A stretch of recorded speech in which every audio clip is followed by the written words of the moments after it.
Hey guys, welcome back to my channel. Today I'm going to be going over the books that I read in October. I read 12 books in the month of October. I was in a reading slump for a good portion, but I did read some good books this month. Starting out, we have one of my most anticipated reads of the year, The Witching Moon Manor. This is the second book to the Crescent Moon Tea Room.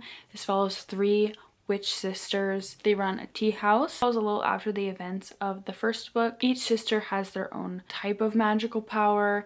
And in the last book, they were tasked with helping witches find their final mission before they passed on. And now in this book, they're kind of dealing with the consequences of the first book. And there is a little bit of romance in this series. The best part is the sisters' relationship.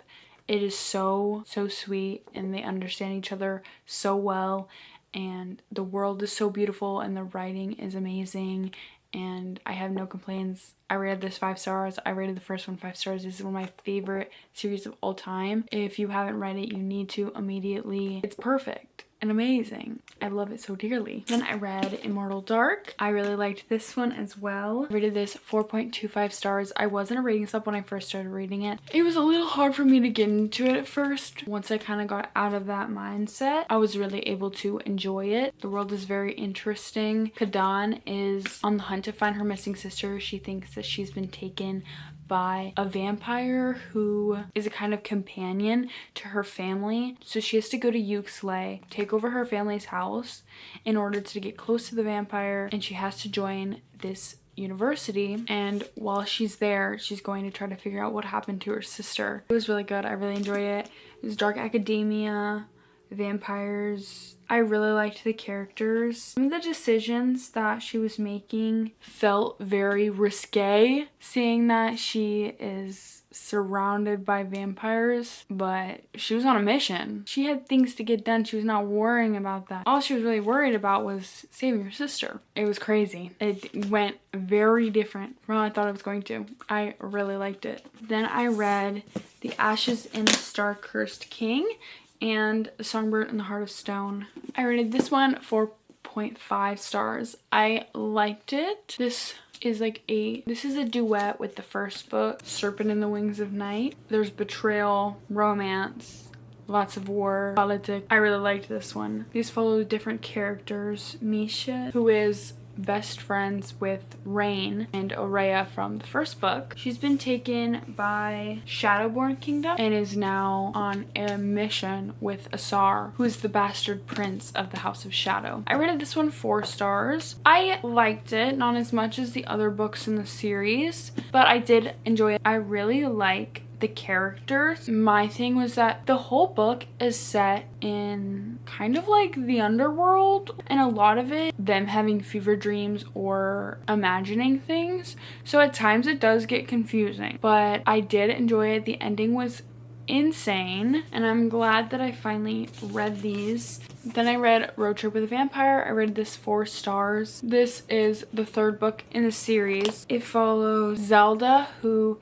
is a witch, and she used to be friends with Reginald, who his book is the 2nd book, and she now lives in California and runs a yoga studio. And Reginald meets Peter, who is a vampire who lost his memory and for some reason remembers something about California or wanting to go to California. So he sends Peter to meet Zelda, and they decide to go on a road trip together to help him try to remember who he is, because he has a notebook where he mentions different locations, so he's gonna try to go to those places in hopes to track his memories, and some romance may bloom along the way.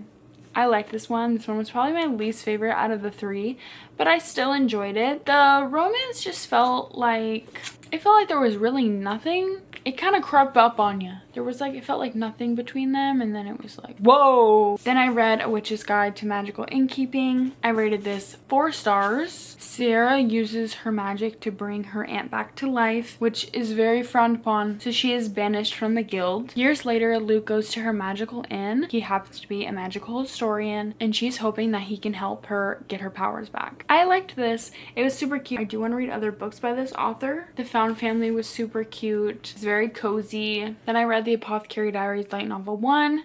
I love The Apothecary Diaries. I've talked about it a bunch on my page, but I annotated it I have watched it, read the manga, now I'm reading the light novels, and I'm obsessed. I love them. I also read Apothecary Diaries manga 14, and I rated both 5 stars. Then I read Strange Practice, which I rated 3.75 stars, which I probably should have rated lower because I hardly remember even what happened. I will not be continuing this series, sadly. This follows Greta, who's a doctor of the undead, and there's a cult of monks. It's like, I can't even remember everything.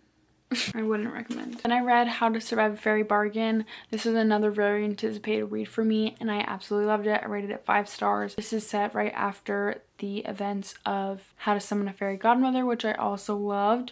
They're, again, some of my favorite books ever. It's a laugh out loud fairy tale what if. I'd say if you like The Cruel Prince and Cinderella, you should read this. Theodosia is one of the evil stepsisters. She learns how to summon a fairy godmother, but she's not like how she is in the original tale. She's more of a fae. She makes a bargain, and if she can fulfill her side, then the godmother will grant her wish. And I really liked it. I love the characters. And then I read We Have Always Lived in the Castle. I rated this 3 stars. I didn't like it as much as I thought I was going to. It was okay. It was short. It was fine. I was trying to get in the spooky mood when I read that, but it wasn't for me. Then I read Business Casual by B.K. Borison. Follows Nova and Charlie, and they're both attracted to each other. Nova offers him a proposition that they spend a night together so they can get out these feelings for each other and move on. But things don't really go that way. Afterwards, they're still, if not more, attracted to one another. Charlie is the temporary head of the Love Life farm, so Nova cannot get away from him. And Charlie is a businessman, and he knows a good investment when he sees one, so he's trying to convince Nova he's worth taking a shot on. I will be back with a reading update. I finished Business Casual, and I absolutely love this. I think this is my favorite one yet. I read this 4.75. I really liked this. I really liked this. I feel like the characters were perfect for each other. I feel like they were exactly what each other needed in a relationship, and they both had trouble previously with commitment and wanting or feeling the need for a relationship. They both wanted that in each other, and he is very lonely and feels like he has no one. They're both perfectionists and focus a lot on their work. He puts too much time into his work and has no social life other than when he comes to their small town. She just wants everything to be perfect, so she doesn't let anyone or herself down. She's opening up a tattoo shop in their small town, and in the whole time he's joking about her giving him a tattoo. It was just so good, and I love seeing all the characters. This was definitely my favorite. I loved it. I feel like out of the ones that I've read so far, they had the deepest connection. I love small town romance. And that was all for this month. Thank you so much for watching. If you liked this video, make sure to like and subscribe, and I will see you guys in the next one. Thanks for watching. Bye.